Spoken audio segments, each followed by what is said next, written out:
And now, boys and girls, it's time for the further adventures of Big Jon and Sparkie. Today's chapter is entitled, Sparkie in Control. Well,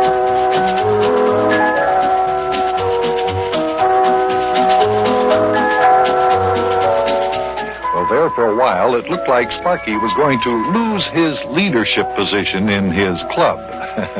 All the boys in the neighborhood had decided that he was no longer going to be the leader. Why? Because Sidney Clackstetter, the new boy who had moved into the neighborhood, has a father who is an inventor.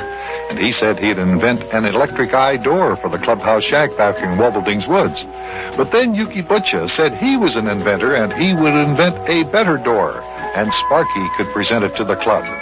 So Sparkie's feeling pretty happy about his superior position. Hey, boy, Big Jon, I sure didn't think that Yuki Butcha was an inventor, did you?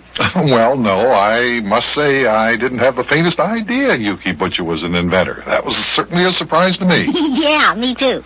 Boy, I'm telling you, Big Jon, when I told the guys in my club that I could get an electric eye door for our clubhouse shack, they sure did change their tune, all right. Oh, is that right? Well, now I guess they're not so ready to elect this new kid to the office of Grand Exalted whatever it is, huh? Exalted High Llama of the Purple and White Garter, Big Jon. Yeah, that office. You might get to keep the job after all, huh?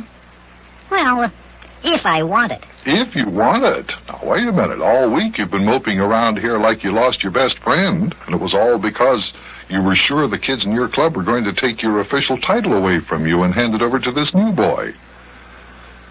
Sure. And now you say, if you want to keep the title, how come? Well, Big Jon, now that I know Yuki Butcha is an inventor, and that he can invent anything Sidney Clackstetter's father can invent, well, I don't have anything to worry about. Well, yes, I know, but what does that have to do with your not wanting to be the Grand Exalted whatever it is? Exalted High Llama of the Purple and White Garter, Big Jon. Yes. I still want to be the Exalted High Llama of the Purple and White Garter, but I'm going to teach those guys in my club a lesson.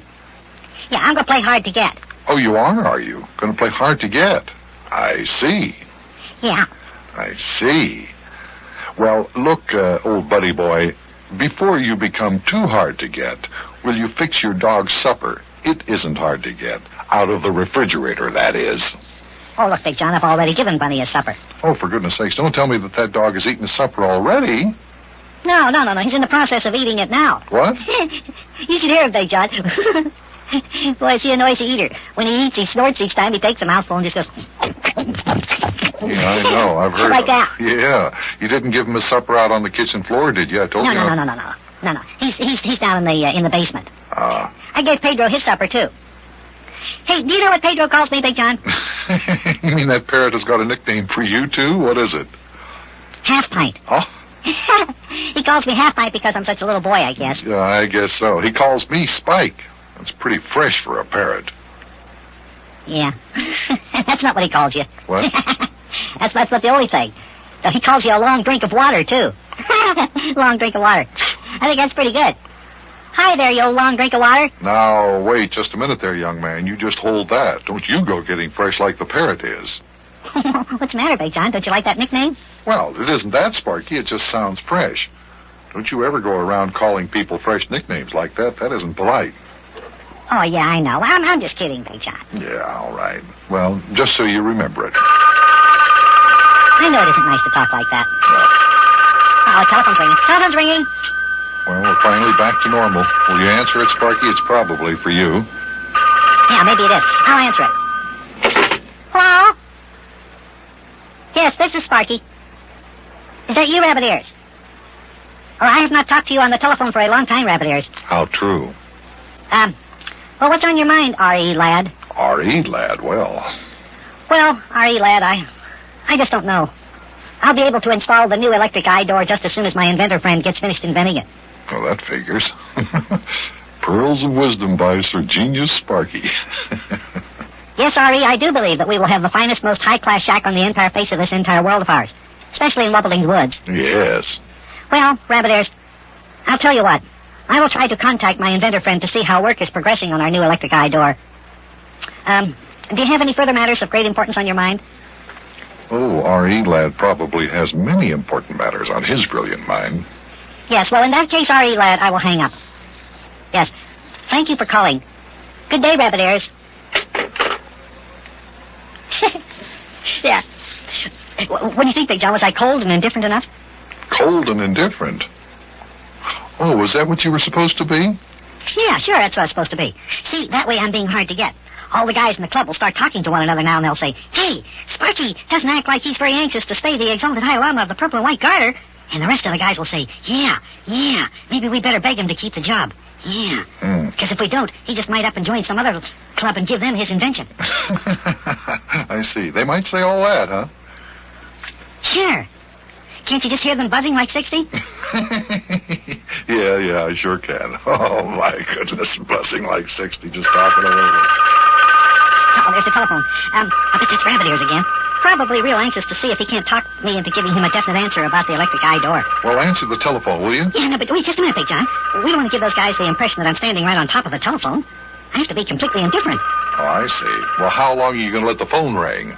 Just a couple more times. Hey, wait a minute. Maybe you'd better answer it. And when they ask for me, act like you're not sure whether or not I want to be bothered. Act like I'm very busy in my office.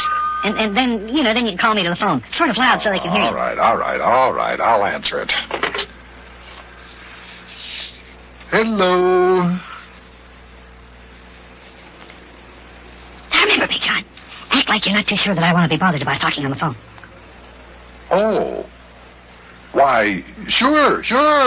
Gladly. You bet. Big John, not that way, boy. Oh, all right, sure. Just come on down. Hello, we'll be waiting for you. Okay, bye. Hey, Big John, what's the matter? How can I be cold and indifferent if you don't even let me talk on the telephone and let me act like I don't want to talk on the telephone? Calm down. Will you calm down, Sparkie? That phone call wasn't even for you. It wasn't? No. Oh. You mean it wasn't Rabbit Ears McKeester? No. Maxie Finster? No. Wasn't Charlie Clamerding calling to see why I'm acting so cold and indifferent? No, I'm afraid not, Sparkie. Oh, boy. What's the matter with those guys, anyway? What are they trying to do, play hard to get? Boy, who do they think they are, anyway? Where do they get that stuff, acting cold and indifferent like that? Well, now, look, just a minute, Sparkie. Give him a chance. My goodness, that phone call was Mayor Plumpfront. He says he's coming over. Not only that, but he says he has a surprise. Oh, well, that's nice. But I just assumed it had been Rabbit Ears McKeester. Well, it wasn't. And now listen, don't act like that when the mayor gets here. You don't want him to think that you're not glad to see him, do you? No, I'll act all right, Big John. No cold and But those guys at my club, they got a lot of nerve playing hard to get. That's all I can say. Oh, that's all you can say. After all, that's the way you were going to act with them, acting like you were hard to get and all that. Don't understand you. Yeah, but, doorbell's ringing. Yeah, okay. Well, that's probably Mayor Plumpfront. Now, come on, let's both go to the door and let him in. Because he sounded very excited on the telephone. I wonder what his surprise is. Well, we'll soon see. Hey, look, there's the mayor out there on the front porch. You can see him through the glass in the door. You see that? Yeah. Looks like he has someone with him. Yeah. Well, hello there, Mayor. How are you? Come on in. Hello, Buster. Come on in, my love. After you. Yes, Mayor. Hello, Big John. And hello, Sparkie dear. Well, Miss Dilly. So this is your surprise, Mayor. Oh, my goodness. Say hello to Miss Dilly there, Sparkie. Hello, Miss Dilly. This isn't all of my surprise, Buster. Wait till you hear the rest of it. Bucky, lad, Miss Daffodil Dilly and me have got some very good news to tell you about. Uh-oh. Yes, Mayor? Oh, Mayor, I do believe I'm blushing. Well, it's like the pink of the petals of the rose. You look charming, my love. Buster, lad, the very beautiful and charming Miss Dilly and I have come to tell you the wonderful news. Miss Dilly has graciously consented to become my blushing bride. What? You mean? Yep, Buster. Your old mayor and the very charming Miss Daffodil Dilly are going to get married. What?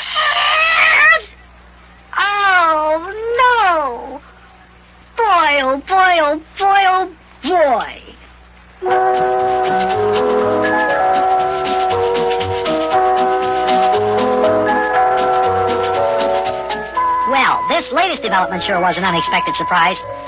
I sure didn't think the mayor would go so far as to decide to get married to the widow Dilly. When we came home from Florida and Miss Dilly stayed down there, I thought that we'd heard the last of her. Wonder how come she decided to come up here to Cincinnati. Boy, I just can't believe it. Mayor Trump's not going to get married to the widow Dilly. To the widow Dilly? Oh, to the widow Dilly? Oh, something's got to be done about this. I've just got to do something to save the mayor. But how?